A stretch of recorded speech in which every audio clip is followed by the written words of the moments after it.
And welcome back to the Constitutionals Podcast. I'm your host, Chad White. If you didn't know, this is the premier podcast for the website, cpluscomedy.com. Like I just said, it's a website. Go there. Hey, we're in the car for today's episode.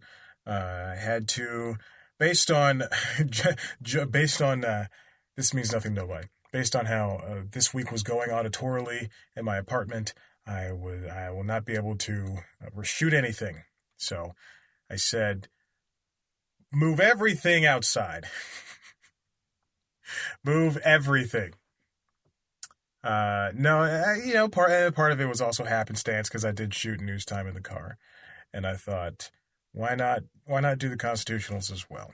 Well, news time is more thematic, and the constitutionals is more because of the auditorial thing. So here we are, back in the car, episode 158, I believe, of the Constitutionals Podcast. I'm not going to look. Who needs to look when you have Christ on your side? I'm sorry. I do feel bad for saying that. I'm watching season 5 of The Amazing Race. The guys over at Never Not Funny would not stop talking about it, about Amazing Race. So I randomly chose a season. Actually, no, I Googled what are the best seasons of The Amazing Race, and I sat down and decided that five was in like the top. People had like top 5 lists. So I said, you know what? Why not just choose one? Why not just choose one that's I've seen over and over again? So 5 is consistently in the top 5. So I started season 5 a couple of weeks ago, and truth be told, I'm only 3 episodes in. I'm basically watching 1 episode a week, right? And the Amazing Race and Survivor, they have like 34 seasons each. 20 some odd seasons, I believe, for Survivor, and 34 or something like that for Amazing Race. Apparently, and I looked this up, and I did spoil the winner for myself, but whatever. But apparently, they shoot one season, like it takes like 3 weeks or so, 3 weeks to 5 weeks, something like that. So about basically a month to shoot an entire episode, which I think is interesting to say the least. So anyway, one of these people have themes. And for these people, some people could be like, I'm a veteran, and my daughter. I'm just trying to prove to my daughter that I can do this, and they do it in pairs, or like we're a married couple and we're just trying to break the funk, or we're a young couple and we're just trying to explore with each other. And there's one couple who who said. This guy, I think his name was, I don't know, I forgot his name, but the guy goes, we're Christian and we just want to show the followers that we're strong followers of Christ or something like that. And I swear to you, every single time they do, like every other time they have their talking head, they go, the guy mentions, I'm strong with Christ behind us. We can do anything. And it makes me laugh to no end. It is the funniest thing in the world because it's needless. It's kind of like the producer said, hey, you're Christian. Well, what does God think of this? What does God think of The Amazing Race? So funny. Other people's faiths and beliefs. Any Hoosers, let's get on with this episode of the Constitutionals. As you can see, my backdrop is the same place, nearly the same place I shot sorry, I just saw somebody walking to their car. Nearly the same place I shot the News Time. News Time is what the show's called. Little known fact about shooting News Time on my phone, that's the second time I've done that in about 4 or 5 weeks. I've shot News Time with my phone. I used the phone for the camera for that. I'm using my phone for the camera for this. And a Pixel 2 XL, and oh boy, the camera, while they take great pictures and while the video looks nice, the camera, otherwise, the phone itself is, it's aged. It's about 5 years old at this point, or no, 5, because I got it when I graduated from college. Wow. It's about 5 years old at this point, and it's really showing its age. But the video's never been good on pixels.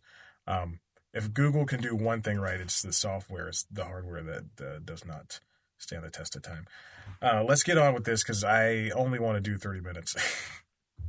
So season finales have aired, rush season finales because of this coronavirus COVID-19 pandemic, and you can really see where some shows they had pretty decent finales because they're already close to finales anyway. The Flash ended on a cliffhanger, which they never really do. They usually tie up loose ends. I think they were like 2 episodes away from the finale, and the Flash this past week was, I would say, pretty good. I don't know. I think Legends of Tomorrow ended as well. Batwoman and Supergirl are ending this coming Sunday, and while obviously we know that's not the true finale, and they know it's not the true finale, the editors have done some great work, and I can only assume the producers are helping too. I was gonna say writers, but it doesn't make sense. The editors and the producers truly have done some fantastic work in order to make these rush seasons, because of the pandemics, because shows couldn't finish shooting. They make them seem really good.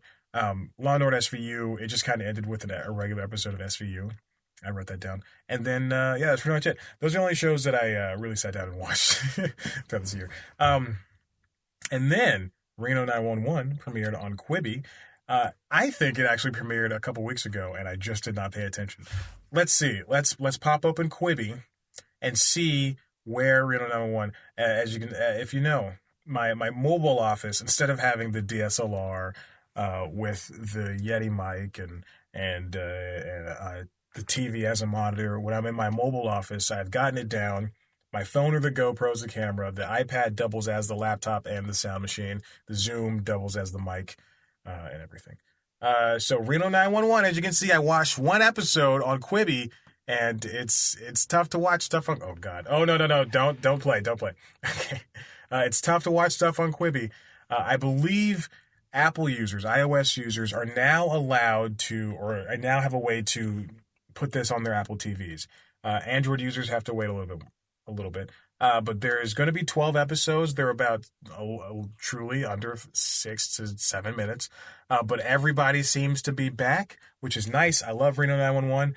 I was wondering at the end of this, it said, I was wondering if it was, in fact, a Comedy Central production. And at the end, it did say a Comedy Central production. So this is part of the Comedy Central fold.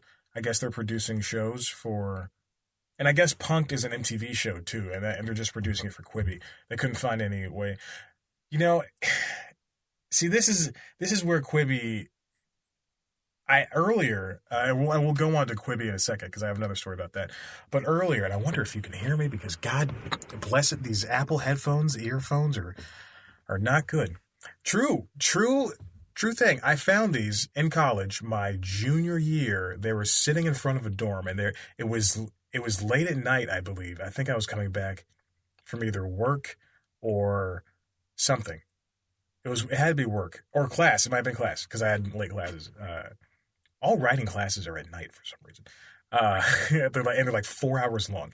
I was coming back from class or whatever, or work, and they were just sitting in front of my dorm, and I thought, oh, someone's gonna be looking for these. Oh no, I didn't think that. I just said, oh, free Apple headphones. And I picked them up, and they're good. Still good to this day. So Quibi. So Reno 911's on Quibi, and but one of my big issues is, I know in 2 years there's a 2-year exclusivity agreement with Quibi for creators and shows, wherein that you're allowed to take, after 2 years, the shows will stay on Quibi in their Quibi form, but you're allowed to take the show or the movie that you produce for Quibi and repackage it and send it to somewhere else and put it somewhere else, but it'll still be on Quibi. And that's an interesting thing to really think about, because I can totally see, even though Reno 911 is over, the half-hour show itself is over, I can totally see Comedy Central taking these episodes and putting them, just like they do breakouts for Key and Peele and their other Comedy Central shows, I assume, but I only see the Key and Peele ones. They put it on YouTube, and they put it on their ComedyCentral.com to monetize it. I can definitely see that. Let's see. So continue off of that Quibi notion. Jeffrey Katzenberg sat down with the New York Times to talk about Quibi's rough start. This is from Nicole Sperling. Jeffrey Katzenberg blames pandemic for Quibi's rough start. Downloads of the $1.8 billion short-form streaming app meant for phones are paltry. And Katzenberg says he attributes everything to the coronavirus. Now, one thing I wanted to get at was I would hope that just like Apple and just like Disney, I would have hoped that Quibi, instead of being a platform, or maybe along with being a platform, could have just been a producer. Katzenberg could have said, all that stuff that you guys don't want on your channels, give it to me. Allow me to house it, and I'll produce it, and you can still have it, but it'll be interesting to watch on this thing. Like, it's kind of like if I don't know,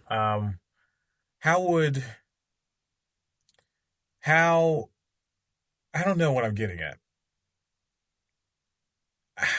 I would think that, all right, what am I trying to say? Let me think. It'd be kind of like an exclusivity agreement to air on Quibi originally first, and then instead of 2 years, maybe 6 months, say, hey, Comedy Central, here's Reno 911. But to get the true experience, you watch it on Quibi. I don't know. Anyway, Quibi fell out of the list of the 50 most downloaded free iPhone apps in the United States a week after it went live on April 6th. It is now ranked at 125 behind the game app Knock 'Em All and the language learning app Duolingo. So what surprises me about that is that Duolingo is really, really low on the charts. Even with the 90-day free trial, the app has been installed to only 2.9 million customers, according to Sensor Tower, including moi twice on Apple and Android. Quibi says the figure is more like 3.5 million. Of those who have the app installed, 1.3 million are active users. Katzenberg expressed disappointment with those numbers.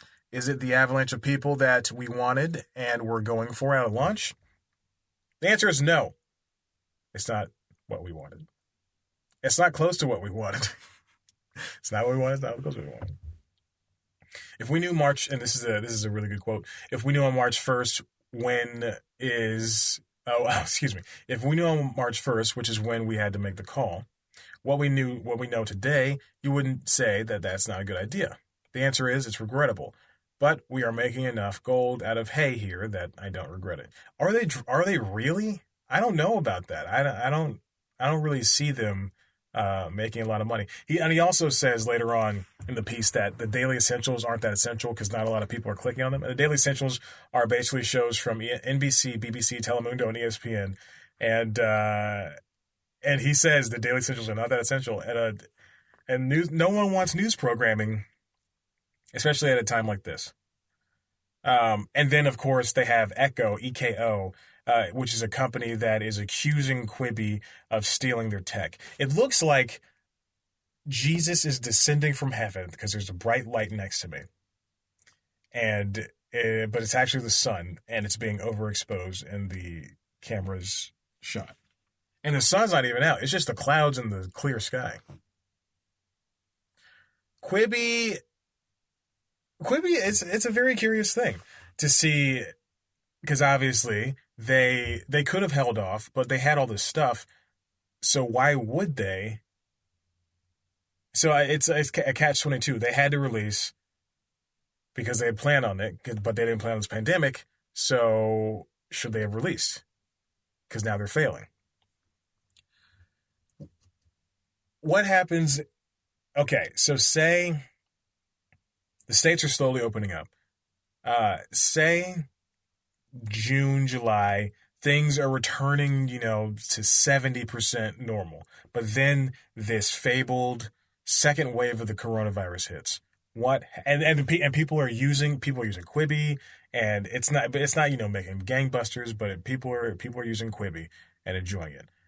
But what happens when September rolls around and the second wave hits, and nobody knows what to do? And then also Quibi had given away customers' email addresses without their knowledge, and then obviously they fixed it from that point. So it's just been hampered with stuff, with bad press.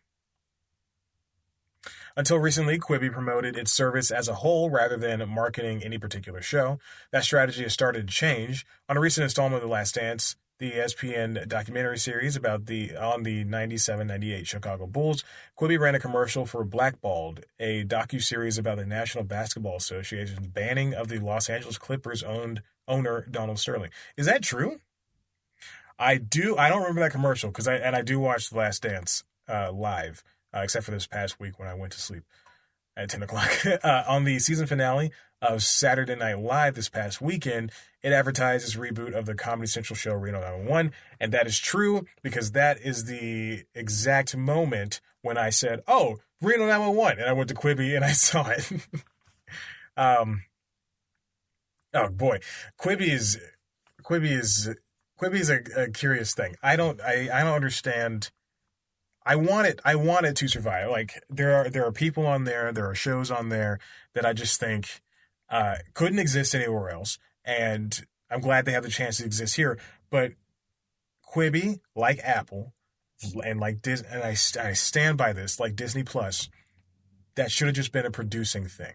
Uh, Apple has the capital to start a production unit and a brand name and just say, here here's a show on Hulu, here's a show on Amazon, here's a show on whatever. I understand, I get the fact that they want the most money, uh, but it is also it's weird because it's walled off. It's a walled off garden. What Apple TV is compared to the other three. Apple TV is only available on Apple devices. You can watch on a PC using Firefox, Chrome, Safari, but who wants to do that? I can't even. I at work. I shouldn't mention this, but at work I have a Mac trash can. Obviously, I can watch Apple TV there. I believe. I don't know. I have never tried, but I have Firefox on there as my main internet browser, and trying to watch the Beastie Boys documentary, which is I enjoy. I'm about halfway through, because again, I can't watch this on the TV. But trying to watch the Beastie Boys documentary hurts. Simultaneously, I Googled last weekend how to watch Apple TV without Apple TV on an Android device, and I have this Pixel that we're using right now, and you can Chromecast, you can throw stuff to the Chromecast, you can share your screen, you can throw music there, or you can just share your screen. And so I shared my screen to my Google Home Hub that's on my nightstand, and it worked. And I was playing the Beastie Boys documentary, and it worked. I played it for a few seconds. I said, "Great." I don't want to do that to the TV because I think my phone's going to explode because it's so old, and using share screen is just going to drain the battery, then make it explode. Anyway, Hoosers, that's my piece on Quibi, and I just think that it should have been a producer. It should have just been a producer and said, this is a unique way of watching things, and also it can live somewhere else sooner rather than later. Same thing for Apple. If Apple produced a show, and then you get so popular, like look at J.J. Abrams, you get so popular, your production house gets so popular, you make a deal with Hulu, with Amazon, with Netflix, whomever, with Crackle even.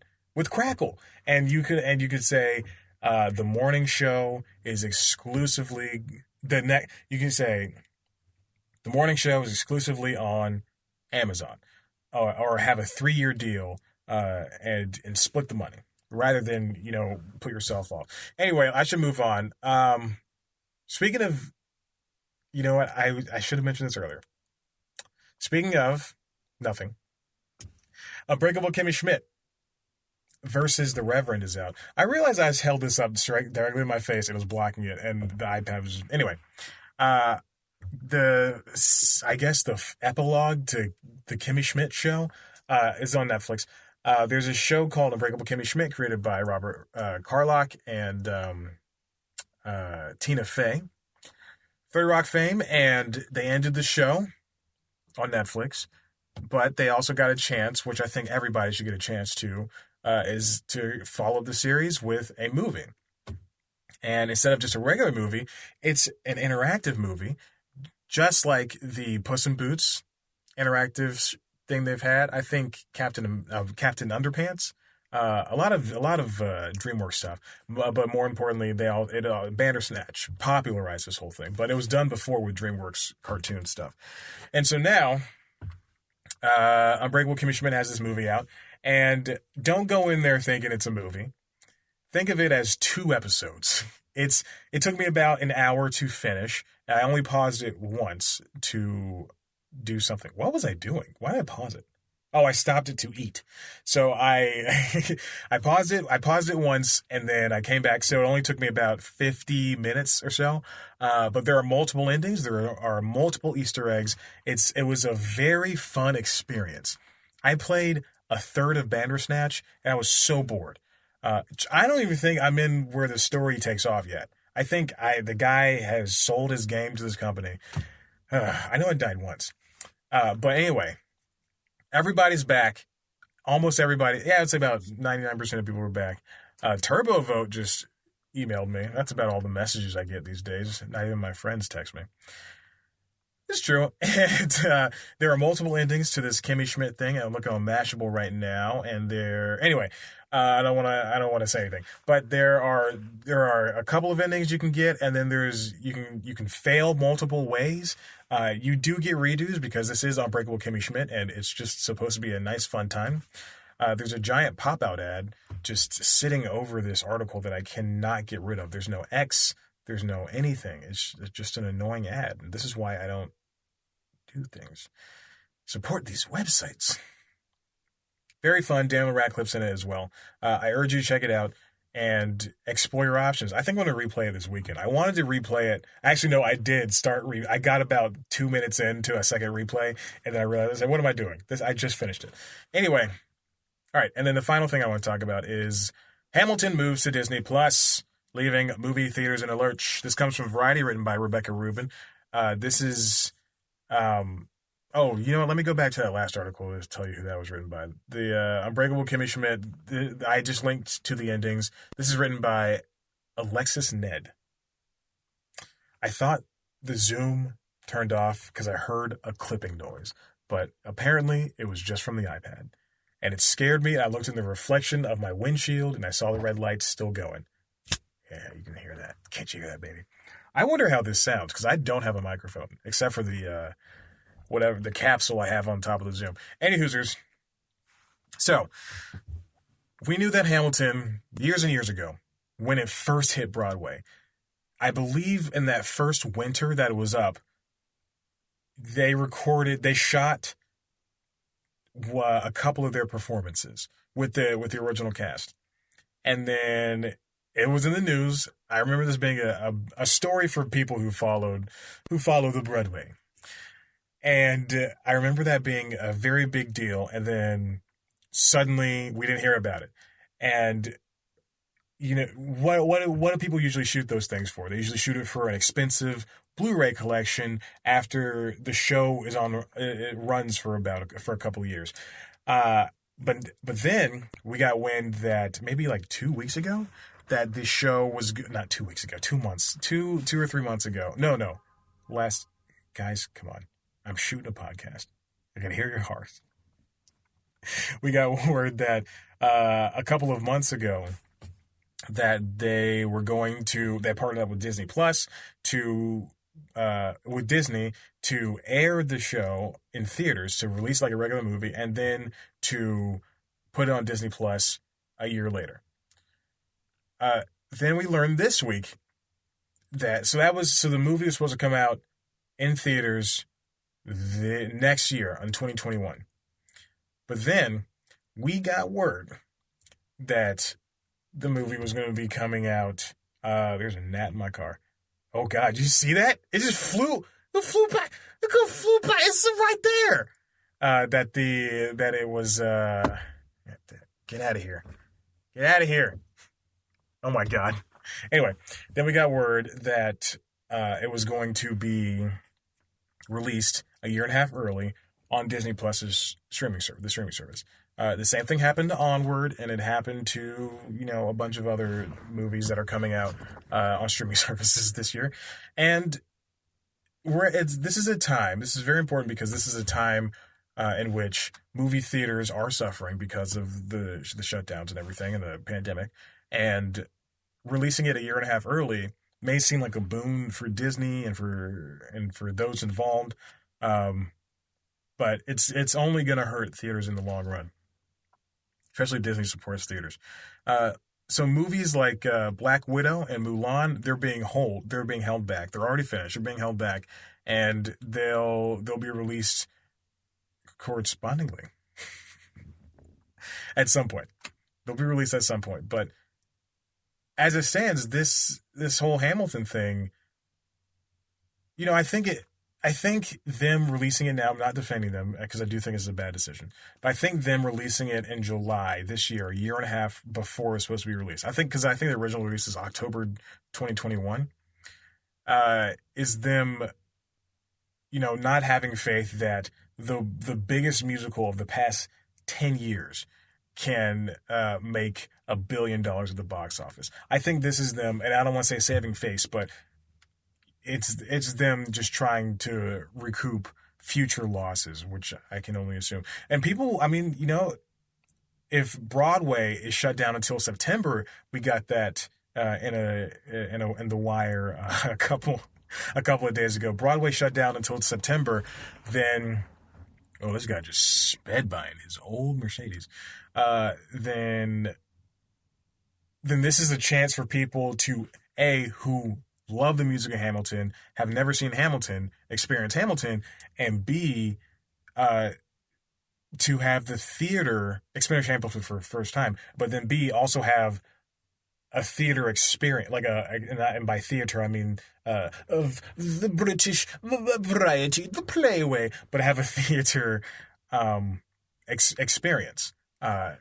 This is for everybody to have theater experience when they just can't, when it's impossible. So this is an interesting move. And he just drives by again. Where is he going? But Disney paid $75 million for this movie. So keep in mind, I should not touch my face. This is the pinky I use to open doors. That's not a joke. I gotta stop touching my face. But the reason why they sold it to Disney was because Disney is one of the largest distributors and it should be released in theaters. But $75 million, oof. Fallout, continuing on, I want to sing. Okay, so yeah, then it just talks about, I have not read this piece and I'm scanning it right now. And truly everything I have said was said in this. And then we have In the Heights supposed to be coming out this year, and West Side Story, I believe. Oh my gosh. That would have been so nice to see. Anyway, I hope this can bring to light the discrepancy. You know what? This is like I'm standing on a soapbox, but the people who saw Hamilton are not its target audience. You can say that they're the target audience. They're not. The target audience is, I believe, what I believe to be people of color and fans of history and fans of like hip hop. So if you don't fall into that category, any of those categories, then I just don't think, you just watched Hamilton because you had the money to. I hear about, you see the crowds. One of my issues with Hamilton was that I really wished that I could hear more about schools, middle schools, elementary schools, high schools in the New York area or in the wherever the show was touring, if they would have gotten free matinee shows with the touring company, with the repertory company, with whatever. Even with the alternates, on the understudies, that'd have been great. We didn't hear about it. Maybe it did happen, and they're just being coy. But that show is the biggest show in the world, so we would have heard about it. And I think the only people who saw it were rich people of color and rich white people, and even just regular old white people who had funds to go see it. I mean, it's just, anyway, off the soapbox. Listen, if you like what you heard here, and I don't know why you did, head on over to the website, cpluscomedy.com, where we've got interviews with your favorite comedians, people you didn't even know about, but mostly people you did know about. You can follow us on Twitter and Nope, hold on. If you want to see a video version of this show, head on over to youtube.com/cpluscomedy to see me sitting in my car in the front seat with the sun shining right next to my left shoulder, right over my left shoulder. See what I wore to work today. I'm not going to tell you the audio, listeners. You got to go see it. youtube.com/cpluscomedy. Or you might be watching the Instagram breakout. It's fine. Also on youtube.com/cpluscomedy is our premiere show, News Time, which is a show that's like the Daily Show. I sit down and take one subject and I hash it out. There's a script. Sometimes it's funny. This week's episode is about cable and ad spending in the pandemic, and how they might be falling. Speaking of falling, my phone is 32 minutes of HD video. That's a lot. You want to see? Listen. You can follow us on Twitter and Instagram at @CPlusComedy. Follow me on Twitter and Instagram at @ChadBlackWhite. Like us on Facebook. Rate, review, and subscribe. The Constitutionalist Podcast, literally wherever you get your podcasts. I just put it up on every other service. So we got Apple Podcasts, Google Podcasts, Spotify, Stitcher, Radio Public, TuneIn, some other ones. I think like 2 other ones. So literally, wherever you get your podcasts, check it out. All right. Thank you for listening. I appreciate you. You're the best. Goodbye.